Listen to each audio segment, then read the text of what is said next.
আল্লাহ তাআলা বলেন ইন্নামাল মুমিনুনা আল্লাযীনা ইযা যুকিরাল্লাহ, সচ্চা ঈমানদার তো ওই সব লোক, সচ্চা মুমিন তো ওই সব লোক যাদের দিল আল্লাহর কথা শুনলে কেঁপে ওঠে। আল্লাহু আকবার বলেন। সচ্চা মুমিন কারা, সচ্চা ঈমানদার কারা, সচ্চা মুসলমান কারা, এটা আমাদের কোরআন থেকে জানতে হবে। আল্লাহ তাআলা সূরা আনফালের ভিতরে কত সুন্দর করে আমাদের জন্য জানায় দিলেন ইন্নামাল মুমিনুনাল্লাযীনা ইযা যুকিরাল্লাহ। ও দুনিয়ার মানুষেরা, সচ্চা ঈমানদার হলো তারা, সচ্চা ঈমানদার হলো ওই সমস্ত লোক ওয়াজিলাত কুলুবুহুম ওয়া ইযা তুলিয়াত আলাইহিম আয়াতুহু যাদাতুহুম ঈমানাও ওয়া আলা রাব্বিহিম ইয়াতাওয়াক্কালুন। আল্লাহ তাআলা বলে ওই সমস্ত লোক হলো সচ্চা ঈমানদার যাদের দিল আল্লাহর কথা শুনলে কেঁপে উঠবে। শুধু তাই নয়, যখন তাদের সামনে আল্লাহর কোরআনুল কারীম থেকে তেলাওয়াত করা হবে, আল্লাহর কোরআনুল কারীম থেকে কথা শোনানো হবে, ওই সমস্ত লোকের আল্লাহর কোরআনুল কারীমের তেলাওয়াত শোনার সাথে সাথে ঈমানটা বৃদ্ধি পেয়ে যাবে। আল্লাহু আকবার। ঈমানটা বৃদ্ধি পেয়ে যাবে। যারা ঈমানদার হবে, যারা মুমিন হবে, কোরআনুল কারীম শুনলে তাদের ঈমানটা বৃদ্ধি পাবে। আল্লাহু আকবার। আল্লাযীনা ইউকিমুনাস সালাতা ওয়া মিম্মা রাযাকনাহুম ইউনফিকুন। সকলেই পড়েন আল্লাহু আকবার। তারা নামাজ কায়েম করবে। কি করবে বলেন? তারা নামাজ কায়েম করবে। শুধু তাই নয়, তারা নামাজ কায়েম করবে আর আল্লাহর পথে খরচ করবে। আল্লাহু আকবার বলেন।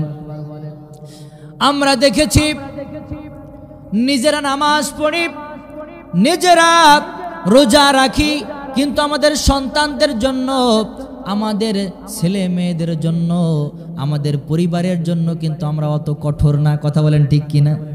মাগরিবের আজান হয়ে যায়, সন্তানকে ডাক দিয়ে বলি, ও সন্তান, ও আমার কলিজার টুকরা বাজান, আসো আসো, সন্ধ্যা হয়ে গেছে, আমি নামাজ পড়তে গেলাম, তুমি তাড়াতাড়ি করে হাত মুখ ধুয়ে পড়তে বসো। বলি কি বলি না বলেন? কিন্তু ওটা একজন মুমিনের কাজ, ওটা হবে না। একজন মুমিন হবে তো তারা আজান হওয়ার সাথে সাথে তারা সন্তানকে ডাক দিবা, সন্তান, ও কলিজার টুকরা বাজান, আজান হয়ে গেছে, আমি ওযু করেছি, তুমি ওযু করে নাও, দুজন একসাথে নামাজ পড়ে এসে তারপরে তুমি পড়তে বসো। কথা বলেন ঠিক কিনা? স্ত্রী রান্না বান্না করে, আমাদের সমাজের মানুষেরা তারা বলে, ও বিবি জান, আজান হয়ে গেছে, নামাজ পড়তে যাচ্ছি, নামাজ পড়ার পরে যখন বাড়িতে আসবো ভালো করে একটু রান্না বান্না করো, রান্না বান্না করো, আমি নামাজ পড়ে আসার পরে কিন্তু খাওয়া দাওয়া করবো। কথা বলেন ঠিক কিনা? কিন্তু এটা বলার দরকার ছিল, ও বিবি জান, আজান হয়ে গেছে, দুনিয়ার সমস্ত কাজ বিরত থাকবে, এখন আমি নামাজ পড়তে যাচ্ছি, তুমি নামাজ পড়ে আমার জন্য অপেক্ষা করো, আমি তোমার সাথে করে, আমার সন্তানদের সাথে করে একসাথে খাবার খাবো। কথা বলেন ঠিক কিনা? মুমিন তারা হবে, মুমিন কারা হবে? আল্লাযীনা ইউকিমুনাস সালাত। আল্লাহু আকবার বলেন। মুমিন হলো তারা যারা নামাজ কায়েম করবে। শুধু নামাজ পড়লেই হবে না। কথা বলেন ঠিক কিনা? নামাজ কায়েম করতে হবে। ওয়া মিম্মা রাযাকনাহুম ইউনফিকুন। তারা আল্লাহর রাস্তায় ব্যয় করবে, তারা আল্লাহর রাস্তায় খরচ করবে। যারা প্রকৃত ঈমানদার হবে, যারা প্রকৃত মুমিন হবে, তারা নামাজ পড়ার ভিতরেই, নামাজ কায়েম করার ভিতরেই সীমাবদ্ধ থাকবে না, তারা আল্লাহর পথে ব্যয় করবে। কথা বলেন ঠিক কিনা? আল্লাহর পথে ব্যয় করেছে কারা? সাহাবায়ে কেরামরা। আল্লাহর পথে ব্যয় করেছে নবী রাসূলেরা। কথা বলেন ঠিক কিনা? আমরা ইতিহাস থেকে জানতে পারি, আমরা ইতিহাস পড়েছি, একজন বিরাট সাহাবী, সমাজের ভিতরে সব থেকে গরিব মানুষ, সমাজের ভিতরে একেবারে নিম্ন শ্রেণীর মানুষ।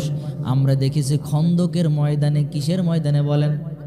খন্দকের ময়দানে, খন্দকের যুদ্ধের আগে বিশ্বনবী আমার সুন্দর করে সাহাবা একরামদেরকে ডাক দিলেন, ও সাহাবীরা, একটা খাল খনন করা লাগবে। এই খাল খনন করতে হলে আমাদের সকলেই একত্রিত হয়ে কাজ করা লাগবে। খাল খনন করতে হবে। এই খাল খনন করতে হলে আমাদের সবাইকে কঠোর পরিশ্রম করতে হবে। সবাই মিলে খাল খনন করার কাজে ব্যস্ত হয়ে পড়ল। খাল খনন করার কাজে তারা লেগে পড়ল।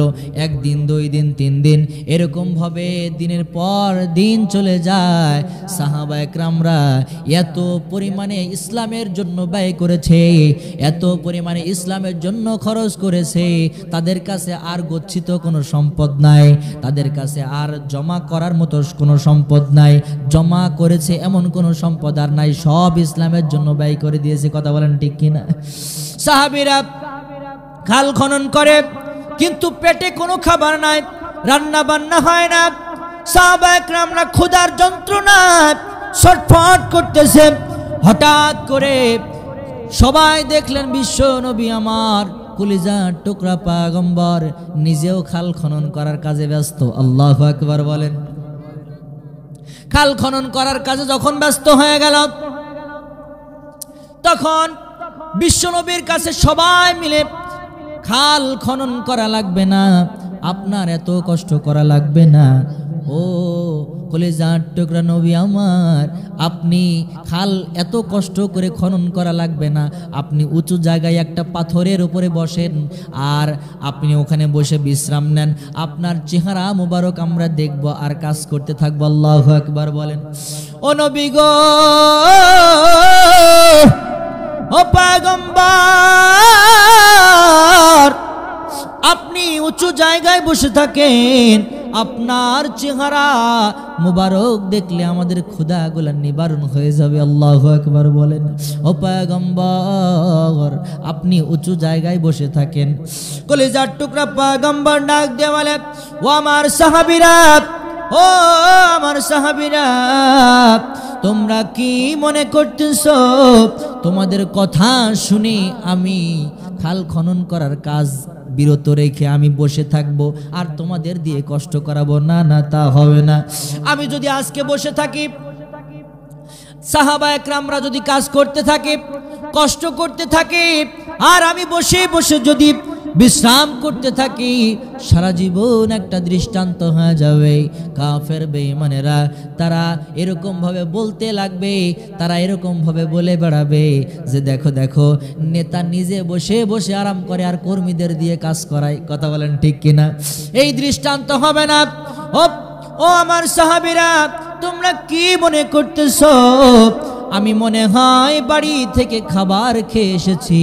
না না না, আমি বাড়ি থেকে কোনো খাবার খেয়ে আসি নাই।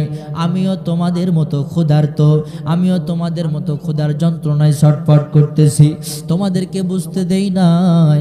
নিজের জুব্বা মুবারকটা একটু উঁচু করলেন, একটু উঁচু করে কলিজার টুকরা নবী আমার নিজের পেটটাকে সাহাবা একরামদেরকে দেখাইলেন। ও সাহাবীরা,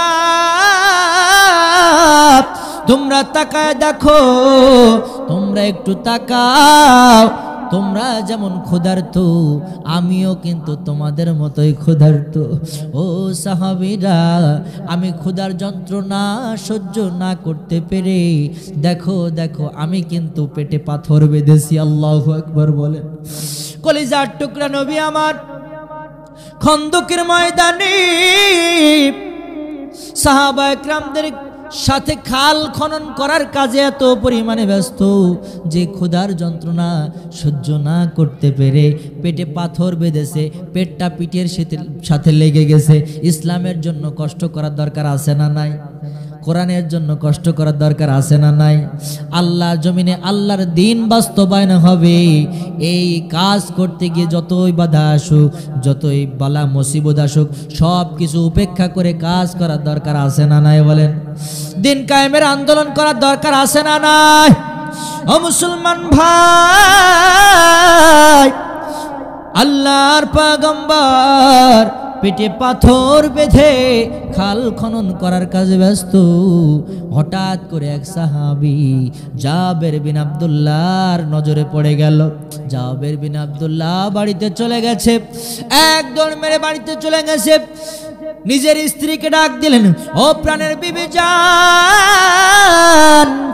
খন্দকের ময়দানে কলিজার টুকরা নবী আমার ক্ষুধার যন্ত্রণা ছটফট করতেছে, ক্ষুধার যন্ত্রণা সহ্য করতে পারে না। ও পয়গম্বর, ও আমার প্রাণের বিবি জান, পয়গম্বর এত পরিমাণে ক্ষুধার্ত, বাড়িতে কোনো খাবার আছে নাকি? বিবি ডাক দিয়ে বলে, ও প্রাণের স্বামী যান, আমরা মনে হয় এই সমাজের সব থেকে গরিব মানুষ। আমাদের বাড়িতে যদি এক ওয়াক্ত রান্না হয় আমরা দুই বেলা না খেয়ে থাকি, যদি দুই বেলা রান্না হয় এক বেলা না খেয়ে থাকি। আল্লাহু আকবার বলেন। ও প্রাণের স্বামী যান, আমাদের বাড়িতে কোনো গচ্ছিত সম্পদ নাই, কোনো খাবার আমাদের বাড়িতে নাই। তবে হ্যাঁ হ্যাঁ, কলিজার টুকরা পয়গম্বর যেহেতু এত পরিমাণে ক্ষুধার্ত, কলিজার টুকরা পয়গম্বর ক্ষুধার যন্ত্রণা ছটফট করতেছে, আমি কি করে সহ্য করব? ও স্বামী জান, আপনি যখন বাজার করে আনতেন, ওই বাজার থেকে ওই খাবার থেকে আমি একটু একটু করে খাবার বাঁচাইতাম, একটু একটু করে খাবার বাঁচিয়ে ও প্রাণের স্বামী জান ওই খাবার জমিয়ে রেখে আমি বাজারে বিক্রি করেছিলাম। বাজারে বিক্রি করে যা টাকা পয়সা পেয়েছিলাম, যা হাদিয়া পেয়েছিলাম, ওই টাকা পয়সা গুলা দিয়া আমি একটা ছোট্ট বকরির বাচ্চা কিনেছি। এই বকরির বাচ্চা কেন কিনেছি জানেন নাকি? প্রাণের স্বামী জান, এই বকরির বাচ্চাটা আমি পুষবো, পেলে পুষে বড় করব, যখন বড় হবে আমি আবার বাজারে বিক্রি করে দিব। বাজারে বিক্রি করার পর যা টাকা পয়সা হবে আমাদের সংসারে একটু আয় উন্নতি হবে, আপনার কষ্টটা একটু কমবে, এই মনে করে আমি একটা বকরির বাচ্চা কিনেছিলাম, ছোট্ট বকরির ছানা কিনেছিলাম। আমাদের টাকা পয়সার দরকার নাই, আমাদের কোনো কিছুর দরকার নাই, দুনিয়ার কোনো সুখ শান্তি আমাদের দরকার নাই। কলিজার টুকরা পয়গম্বর ক্ষুধার যন্ত্রণা ছটফট করতেছে, আর আমি বড় লোকে হওয়ার চিন্তা করবে, এটা হতেই পারে না। আপনি কলিজার টুকরা পয়গম্বরের কাছে যান, আপনি তাকে দাওয়াত দিয়ে আসেন যেন আমাদের বাড়িতে খানা খাই। আল্লাহু আকবার বলেন। ওই ছোট্ট বকরির বাচ্চাটা আমি জবেহ করব, আর একটু জবের গুঁড়া আছে, একটু আটা আছে, আমি খামির বানিয়ে সুন্দর করে, আমি একটু সুন্দর করে আটা বানিয়ে আমি রুটি তৈরি করব। লোকের ময়দানে চলে গেছে, ডাক দিয়ে বলেন, পয়গম্বর আমি আপনার ক্ষুধার যন্ত্রণা সহ্য করতে না পেরে আমি বাড়িতে গেছিলাম, আমার কলিজার টুকরা বিবি জান আপনাকে একটু মেহমানদারির ব্যবস্থা করেছে, ছোট্ট একটা বকরির বাচ্চা কিনেছিল আমার বিবি জান, সেটা আপনার জন্য জবেহ করবে, আর একটু জবের গুঁড়া রয়েছে, আটা রয়েছে, ওইটা আপনার জন্য একটু মেহমানদারির ব্যবস্থা করেছে, দাওয়াতটা গ্রহণ করেন। পয়গম্বরের কথা শোনার পর খন্দকের ময়দানে প্রায় 3000-এর উপরে সাহাবী, 3000-এর উপরে সাহাবী সবাইকে ডাকলেন, একত্রিত করলেন। ও সাহাবীরা তোমরা আসো আসো, শুনে যাও শুনে যাও, সুসংবাদ আছে। কি সুসংবাদ? পয়গম্বর ডাক দিয়ে বলেন, ও আমার সাহাবীরা কান খুলে শুনে নাও, জাবের বিন আব্দুল্লাহ আমাদের জন্য মেহমানদারির ব্যবস্থা করেছে। আল্লাহু আকবার বলেন। ও আমার কলিজার টুকরা সাহাবীরা, আমরা আজকে সবাই দুপুরবেলা জাবের বিন আব্দুল্লাহর বাড়িতে খাবার খাবো। আল্লাহু আকবার বলেন। জাবের বিন আব্দুল্লাহ এই কথা শুনে আবার বাড়িতে চলে গেছে, বিবিকে ডাক দিয়ে বলে, ও প্রাণের বিবি জান সর্বনাশ হয়ে গেছে। কি সর্বনাশ? বিরাট বড় সর্বনাশ হয়ে গেছে। আমি যে বিশ্ব নবীকে দাওয়াত দিয়েছিলাম, কলিজার টুকরা নবী আমার একা দাওয়াত গ্রহণ করে নাই, প্রায় 3000-এর উপরে সাহাবী সবাইকে আমাদের বাড়িতে দাওয়াত দিয়েছে, কিন্তু তুমি যে বকরির বাচ্চাটা তুমি যে জবেহ করবা, আর যে সামান্য আটা রয়েছে জবের আটা, এই সামান্য আটা দিয়া তো সাধারণত কমপক্ষে শুধুমাত্র কেবলমাত্র 3 থেকে 4 জন খাবার খেতে পারবে। 3000-এর উপরে প্রায় সাহাবী, সবাইকে দাওয়াত দিয়ে দিয়েছি, সর্বনাশ হয়ে গেছে, কি হবে কি হবে। আমি তো নবীর মুখের উপরে বলতে পারি না কি সর্বনাশ হয়ে গেছে। বিবি ডাক দিয়ে বলে, ও প্রাণের স্বামী যান, টেনশন করবেন না, চিন্তা করবেন না। আমার মনে হয় যেহেতু কলিজার টুকরা নবী আমার আমাদের বাড়ির খবর খুব ভালো করেই জানে, আপনার আমার পরিস্থিতি খুব ভালো করেই জানে, মনে হয় জেনে শুনেই এমনটা বলেছে। আজকে মনে হয় রাহমাতাল লিল আলামিন কলিজার টুকরা নবী আমার আমাদের বাড়ির মধ্যে একটা অলৌকিক মুজিজা দেখাবে। আল্লাহু আকবার। কলিজার টুকরা নবী আমাদের অপমান করতে পারে না, আমাদেরকে লাঞ্ছিত করবে না, আমাদের অপমানিত করবেন না। ও স্বামী জান, টেনশন করবেন না, চিন্তা করবেন না। কলিজার টুকরা পয়গম্বর সাহাবায়ে কিরামদেরকে নিয়ে জাবের বিন আব্দুল্লাহর বাড়িতে চলে গেছে। জাবের বিন আব্দুল্লাহকে ডাক দিয়ে বলে, ও জাবের বিন আব্দুল্লাহ, বকরির বাচ্চাটা জবে করো। বকরির বাচ্চাটা জবে করা হলো। বকরির বাচ্চাটা জবে করার পর নিজেই বিশ্বনবী আমার খাবার রান্না করার জন্য রেডি হয়ে গেলেন। নিজের লালা মোবারক গোস্তের সাথে একটু মিশিয়ে দিলেন। রুটির খামির তৈরি করা হলো, আটার খামির সুন্দর করে তৈরি করা হলো। ওই খামিরের ভিতরে নিজের লালা মোবারক একটু জড়ায় দিলেন। আল্লাহু আকবার বলেন। রুটি বানায়, রুটি বানানো শেষ, গোস্ত রান্না করা শেষ। কলিজার টুকরা নবী আমার জাবের বিন আব্দুল্লাহকে ডাক দিয়ে বলে, ও জাবের বিন আব্দুল্লাহ, সবাইকে একে একে খাবারগুলো দিতে থাকো, দিয়ে সবাইকে খাওয়াইতে থাকো। আল্লাহু আকবার বলেন। এরকম করে ঢাকনা উঁচু করার দরকার নেই, ওখান থেকে গোস্তগুলা নাও আর রুটিগুলা তাদের মধ্যে বন্টন করে দাও। আল্লাহু আকবার বলেন। এরকম ভাবে জাবের বিন আব্দুল্লাহ একটা একটা করে রুটি এরকম করে যখন সবাইকে বন্টন করে দিল, দেখলো সাহাবায়ে কেরামরা প্রায় 3000-এর উপরে সাহাবী সবাই খাবার পেট ভরে খাইলো। বিশ্বনবী ডাক দিয়ে বলে, ও সাহাবীরা, তোমাদের মধ্যে আর কারোর কোনো ক্ষুধা আছে নাকি? আর কারোর কোনো সমস্যা আছে নাকি? বলো বলো। সাহাবায়ে কেরামরা ডাক দিয়ে বলে, রে পয়গম্বর, আমরা এত পরিমাণে খাবার খেয়েছি, এত পরিমাণে আমরা খাবার খেয়েছি, আর খাবারের এমন পরিমাণ স্বাদ, মনে হয়েছে আল্লাহ তাআলা আমাদের জন্য জান্নাত থেকে খাবার পাঠিয়েছে। আল্লাহু আকবার। আমরা সকলেই তৃপ্তি সহকারে খাবার খেয়েছি, আলহামদুলিল্লাহ বলেন। তৃপ্তি সহকারে খাবার খাইলাম। ও পয়গম্বর, আমাদের আর কারোর পেটে কোনো ক্ষুধা নাই। প্রায় 3000-এর উপরে সাহাবী খাবার খেয়ে শেষ, মাত্র 3-4 জনের গোস্ত ছিল। কথা বলেন ঠিক কিনা?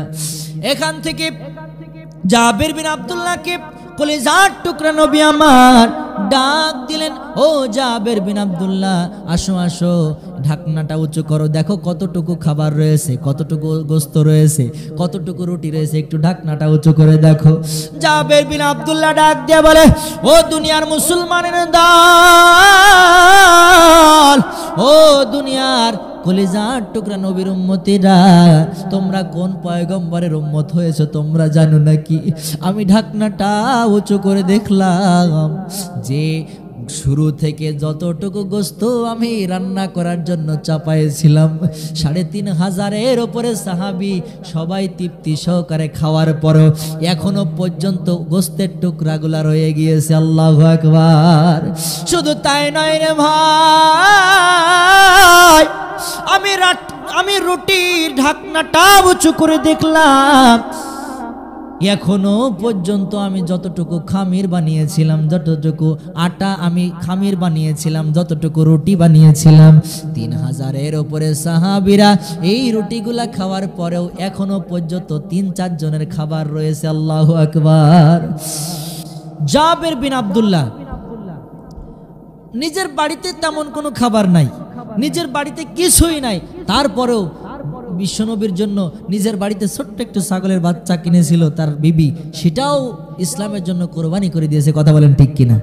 সে কথাই কোরআনুল কারিমে আল্লাহ তাআলা কত সুন্দর করে বলেন, আল্লাযীনা ইউকিমুনাস সালাত।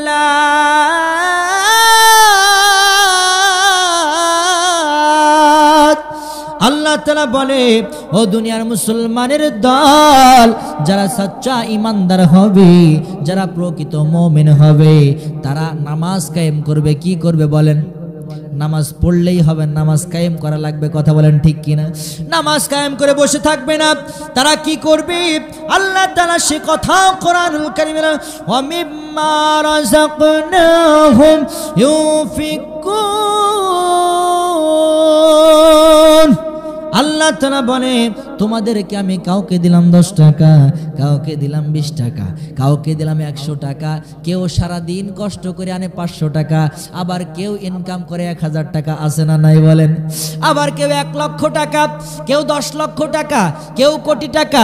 আমি আল্লাহ তাআলা মিম্মা রাযাকনাহুম ইউনফিকুন, যাকে যা দিয়েছি আমি আল্লাহর রাস্তায় তা থেকেই ব্যয় করতে হবে। কথা বলেন ঠিক কিনা? ব্যয় করার দরকার আছে না নাই? কার কার রাস্তায় ব্যয় করতে হবে? আল্লাহর পথে ব্যয় করার দরকার আছে না নাই বলেন? তাআলা আরেকটা আয়াতের ভিতরে বললেন, যারা সচ্চা ঈমানদার, যারা সচ্চা মুমিন, যারা নিজেকে ঈমানদার দাবি করবে, তারা যেন আমার রাস্তায় ব্যয় করার পর বসে থাকলে চলবে না। আল্লাহ তাআলা বলেন, ওয়াল্লাযীনা ইউমিনুনা বিমা উনজিলা ইলাইকা ওয়া মা উনজিলা মিন ক্বাবলিক ওয়া বিল আখিরাতি হুম ইউকিনুন। সকলেই পড়েন আল্লাহু আকবার।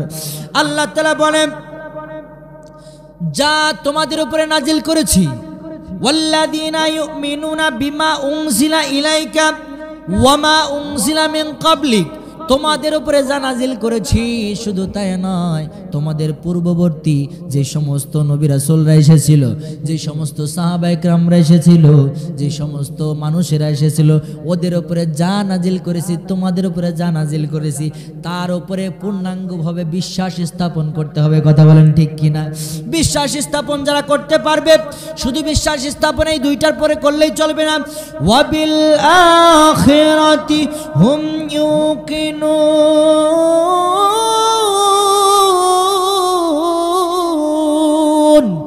শুধু তাই নয়, আখিরাতের উপরে বিশ্বাস আনতে হবে।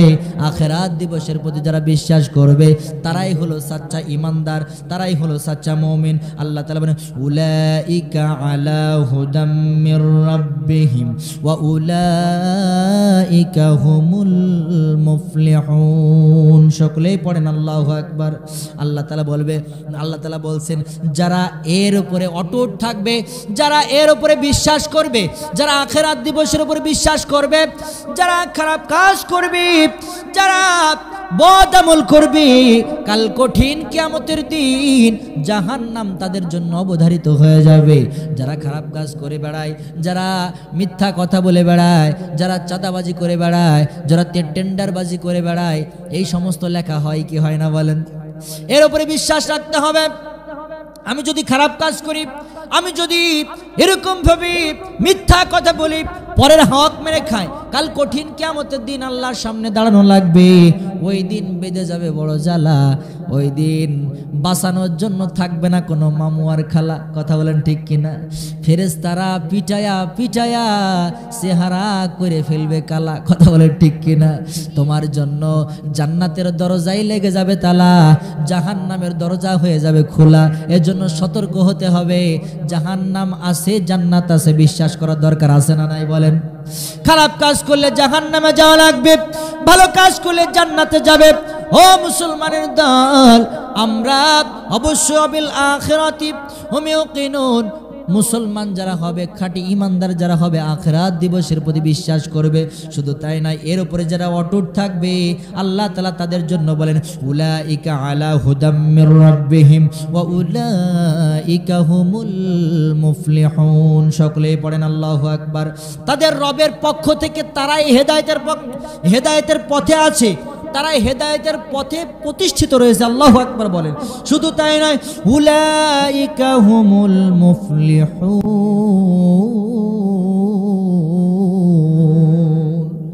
তারা হলো সফলকাম। সুবহানাল্লাহ বলেন। আমরা সফলকাম হতে চাই না বিফলকাম হতে চাই? বলেন, আমরা কি হতে চাই? সফলকাম না বিফলকাম? সফলকাম হতে গেলে আমাদের কি কি করতে হবে? আমাদেরকে অবশ্যই নামাজ কায়েম করতে হবে। কি করতে হবে বলেন? প্রথম কি বলেছিলাম মনে আছে আপনাদের? কি বলেছিলাম বলেন? নামাজ কায়েম করতে হবে। আল্লাযিনা ইউকিমুনাস সালাত, নামাজ পড়লেই হবে না, নামাজ কায়েম করতে হবে। তারপরে ওমিম্মা রাযাকনাহুম ইউনফিকুন, 2 নম্বরে কি বলেন? শিক্ষণীয় বিষয় রয়েছে, শিখতে হবে আমাদেরকে, জানতে হবে, মনে রাখতে হবে। ওমিম্মা রাযাকনাহুম ইউনফিকুন, আমাদের নামাজ কায়েম করার পরে বসে থাকলে চলবে না। আল্লাহর জমিনে আল্লাহর দ্বীন বাস্তবায়নের জন্য আমাদেরকে খরচ করা লাগবে, আল্লাহর পথে ব্যয় করা লাগবে। কার পথে ব্যয় করা লাগবে বলেন? আল্লাহর পথে ব্যয় করব তো ইনশাআল্লাহ। যখন যে কাজে, আল্লাহর কোনো কাজে, আল্লাহর জমিনে আল্লাহর দ্বীন বাস্তবায়নের জন্য যদি আমাদেরকে কোনো সময় খরচ করা লাগে, ব্যয় করা লাগে, আমাদের কোনো আমির ডাক দেয়, আমাদের কেউ ডাক দেয়, বলেন তো আমরা যেতে পারবো তো ইনশাআল্লাহ? সময় হোক, টাকা পয়সা, যা কিছু হোক না কেন, আমরা আল্লাহর রাস্তায় ব্যয় করবো তো ইনশাআল্লাহ। যারা আল্লাহর রাস্তায় ব্যয় করবে, যারা নামাজ কায়েম করবে, তারপরে আসেন যারা আখিরাত দিবসের প্রতি বিশ্বাস করবে। কি করবে বলেন? আখিরাত দিবসের প্রতি বিশ্বাস করবে। 3 নম্বরে আখিরাত দিবসের প্রতি বিশ্বাস করার পরে 4 নম্বরে আমাদের উপরে যে কিতাব নাজিল হয়েছে, আমাদের উপরে যে কোরআন নাজিল হয়েছে, ইতিপূর্বে যত গ্রন্থ নাজিল হয়েছে, যত কিতাব নাজিল হয়েছে নবী রাসূলদের উপরে, এর উপরে যত গ্রন্থ নাজিল, সকল কিছুর উপরে আমাদেরকে ঈমান আনতে হবে। কথা বলেন ঠিক কিনা? যারা ঈমান আনতে পারবে, আল্লাহ তাআলা তাদের সম্পর্কে বলছেন উলাইকা আলা হুদাম মির রাব্বিহিম, রবের পক্ষ থেকে তারাই সঠিক পথে রয়েছে। শুধু তাই নয়, তারা মানে সঠিক পথের উপরে প্রতিষ্ঠিত রয়েছে। সুবহানাল্লাহ বলেন। এই সমস্ত যারা মেনে চলবে, তারা হচ্ছে রবের পক্ষ থেকে কি রয়েছে বলেন? প্রতিষ্ঠিত রয়েছে। শুধু তাই নয়, আল্লাহ তাআলা এখানে আরো বলছেন উলাইকা হুমুল মুফলিহুন, তারা হলো সফল কাম। কি কাম বলেন? সফল কাম। আমরা কি সফল কাম হতে চাই না বিফল কাম হয়ে বিফলে চলে যেতে চাই বলেন? সফল কাম হতে চাই তো ইনশাআল্লাহ। জাহান্নাম কত ভয়ঙ্কর একটা জায়গা, এটা আপনাদের আলোচনা করে বোঝানো সম্ভব নয়। জাহান্নাম এত ভয়াবহ একটা জায়গা যে বেনামাজি যারা হবে, যারা দিন কিয়ামের আন্দোলন করবে না, তাদের জন্য জাহান্নাম অনেক ভয়ঙ্কর রূপ নেবে। কি রূপ নেবে বলেন? ভয়ঙ্কর রূপ। এত ভয়ঙ্কর রূপ যে জাহান্নামের আওয়াজ, জাহান্নামের গর্জনে কিয়ামতের দিন, কিয়ামতের ময়দান থরথর করে কাঁপতে থাকবে। আল্লাহু আকবার বলেন। কিয়ামতের ময়দানে এত পরিমাণ থরথর করে কাঁপতে থাকবে, জাহান্নামীরা ভয়ে আতঙ্কে শেষ হয়ে যাবে, সবাই ইয়া নাফসি ইয়া নাফসি করতে থাকবে। শুধু তাই নয়, কাল কঠিন কিয়ামতের দিন জাহান্নাম আওয়াজ করতে করতে, গর্জন করতে করতে ছুটে চলে আসবে। তখন ফেরেশতারা প্রায় 70,000 ফেরেশতা শিকল দিয়ে টেনে ধরে রাখতে পারবে না। আল্লাহর কাছে বলবে, আল্লাহ তোমার জাহান্নামকে তো টেনে ধরে রাখতে পারি না, আল্লাহ কি করব, একটু উপায় বলে দাও। তখন আল্লাহ তাআলা একটু পানি নিবে, একটু পানি নিয়ে ফেরেশতাদেরকে বলবে, ও ফেরেশতারা এই পানিটা তুমি জাহান্নামের গায়ে ছিটায় দাও। আল্লাহু আকবার বলে। আল্লাহ তাআলা যখন ওই পানি নিয়ে ফেরেশতাদেরকে দিবে, ফেরেশতারা যখন জাহান্নামের গায়ে ছিটায় দিবে, জাহান্নাম দ্রুত পেছনে দৌড়াবে। আল্লাহু আকবার বলেন। ফেরেশতারা ডাক দিয়ে বলবে, ইলাহি ও রব, একই পানি আমরা প্রায় 70,000-এর মতো ফেরেশতারা শিকল দিয়ে জাহান্নামকে আটকিয়ে ধরে রাখতে পারি না। একই পানি, একই আবে হায়াতের পানি, নাকি এটা জমজম কুবের পানি, নাকি এটা হাউজে কাউসারের পানি? এটা কি পানি আপনি একটু বলেন, যেই পানি একটু ছিটানোর কারণে জাহান্নাম দ্রুত পেছনে দৌড়া ঠান্ডা হয়ে গেছে। আল্লাহ তাআলা ডাক দিয়ে বলবে, ও আমার ফেরেশতারা, এটা জমজমের পানিও না, এটা আবে হায়াতের পানিও না, এটা হাউজে কাউসারের পানিও না, এটা হলো আমার গুনাহগার বান্দার চোখের পানি। আল্লাহু আকবার। আমার যেই সমস্ত বান্দারা রাত জেগে জেগে কোরআনুল কারীম শুনেছি, রাত জেগে জেগে কোরআনুল কারীম অধ্যয়ন করেছে। শুধু তাই নয়, গভীর রজনীতে উঠে দুনিয়ার কোনো মানুষের জন্য কান্নাকাটি করে না, দুনিয়ার কোনো মানুষের জন্য কান্নাকাটি করে নাই, দুনিয়ার কোনো মানুষের ভয় কান্না করে নাই। সারাটা দিন কত কষ্ট, কত কঠোর পরিশ্রম করেছে, কত কঠোর পরিশ্রম করার পরে শীতের মৌসুম, আমরা তো এখন শীতের মৌসুমে আছি, কথা বলেন ঠিক কিনা? এই শীতের মৌসুমে শীতের ভয় না করে আরামের ঘুম হারাম করে দিই। ওই আমার কলিজার টুকরা বান্দা গভীর রজনীতে উঠে ঠান্ডা পানি দিয়ে ওযু করে আমার কাছে ডাক দিয়ে বলেছে, মালিক মালিক, দুনিয়াতে আমাকে গরিব বানিয়েছো, টাকা পয়সাওয়ালা বানাও নাই, আমার এতে কোনো সমস্যা নাই। দুনিয়াতে আমি কষ্ট করি তাতেও আমার কোনো সমস্যা নাই, দুনিয়াতে আমি যা কিছু করি আমার কোনো সমস্যা নাই, দুনিয়াতে যত কষ্ট দিব আমি সব মেনে নিতে রাজি আছি। কিন্তু ওগো আল্লাহ, ওই জাহান্নামের যে ভয়ঙ্কর আগুন, ওই আগুন থেকে আমাদেরকে রক্ষা করো। এইরকম বলে বলে আমার কাছে যারা কান্না করেছে, ওগো ফেরেশতারা, ও আমার ফেরেশতারা, আমার ওই সমস্ত বান্দারা যারা আমার কাছে কান্না করেছে, আমি তাদের চোখের পানি নাকের ডগায় আসার আগে আমি তাদের জীবনের গুনাহগুলো মাফ করে দিয়েছি। আল্লাহু আকবার। শুধু তাই নয় রে ভাই, আল্লাহ তাআলা বলবে, ও আমার ফেরেশতারা, আমি ওই গুনাহগার বান্দার চোখের পানি মাটিতে পড়তে দেই নাই, আমি আমার কুদরতি হাত দিয়ে ওই পানিগুলো আমি সংরক্ষণ করে রেখেছিলাম। আল্লাহু আকবার। ওই পানি একটু, সেখান থেকে একটু পানি তোমাদেরকে দিয়েছি, আর জাহান্নামের গায়ে ছিটায়া দেওয়ার সাথে সাথে জাহান্নাম দ্রুত পেছনের দিকে দৌড়ানো শুরু করেছে। আল্লাহু আকবার। এই জন্য আল্লাহর কাছে কান্নাকাটি করার দরকার আছে না নাই বলেন? আল্লাহর কাছে বেশি বেশি কান্না করবো তো ইনশাআল্লাহ, মোনাজাতে বেশি বেশি কান্না করব। আর আমরা অবশ্যই জাহান্নামের আগুন যে কত ভয়ঙ্কর আর জাহান্নামের আযাব যে কত ভয়ঙ্কর, এটা সামান্য একটা উদাহরণ দিলে আপনারা বুঝবেন। মনে করেন দুনিয়ার আগুন যদি আমার এই কেনি আঙ্গুলে লাগে, শুধু এই জায়গাটাই পুড়ে যাবে, শুধু এই জায়গাটা পুড়ে যাবে, অন্য কোথাও আর পুড়বে না, একটু জ্বালা যন্ত্রণা হবে, কথা বলেন ঠিক কিনা? কিন্তু জাহান্নামের আগুন এত ভয়ঙ্কর, এত ভয়ঙ্কর যে যদি এই কেনে আঙ্গুলে একটু লাগে সাথে সাথে কলিজা পুড়ে সারখার হয়ে যাবে। আল্লাহু আকবার বলেন। কারণ কি? কারণ জাহান্নামের আগুন আল্লাহর আগুন। কার আগুন বলেন? নারুল্লাহ।